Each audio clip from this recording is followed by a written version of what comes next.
I caught something on my trail cam. It's trying to pretend it's a cat. I set up the trail cams after something got into my chicken coop. It wasn't a fox or a coyote, they leave messes. Bloody ones. Let me tell you, I've cleaned up more than a few of those over the years. This one? It was precise. The wire was clipped, the latch was open, and 4 of my best layers were gone without a trace. I live out here alone, so I had no one to back me up when I told the story, but I know what I saw. Or, rather, what I didn't see. And I didn't see no damn coyote. You sure about that? Hayes asked, down at the general store. I know what a mess they make.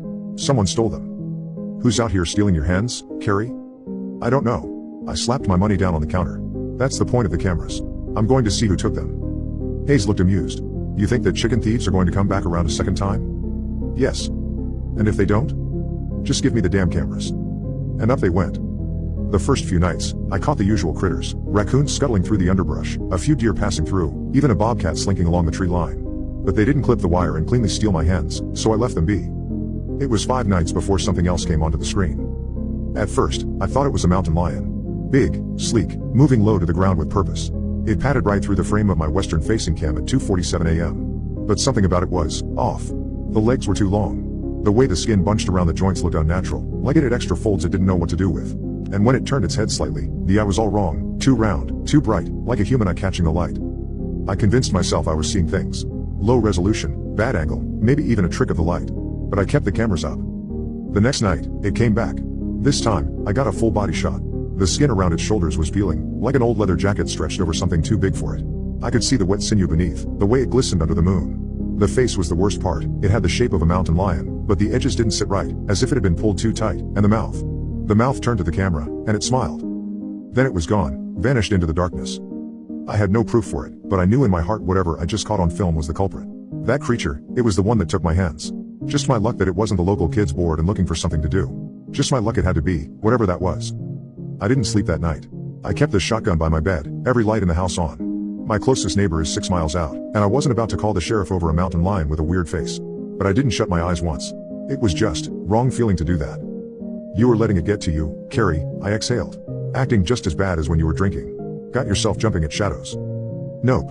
There was no chance I was tricking myself into relaxing. My eyes were still open when the dawn came. The night after that, the camera by my coop caught it standing on 2 legs. It was blurry, sure, but the shape was unmistakable. It had the hind legs of a big cat, but its torso was wrong, too long, too thin. The skin had sloughed off in places, leaving exposed ribs and raw muscle. The face, it wasn't a cat's anymore. Does that make sense? It still had the skull of a cat. The ears, the fur. But the fur was sort of slipping back like a hood and the muscle had been twisted up somehow, or bent down, or just car hit broken in a way that let the smile get wider, the mouth gaping open in a way no animal should. And the eyes. No doubt about it. Human. It looked at the camera again and then I watched as it took its hands and snapped the chicken wire with its bare hands. I ran out at dawn, yanked down every camera, and dumped them in the shed. I figured if I ignored it, it would go away. Childish? Sure. But what else could I do? Go out there and face it.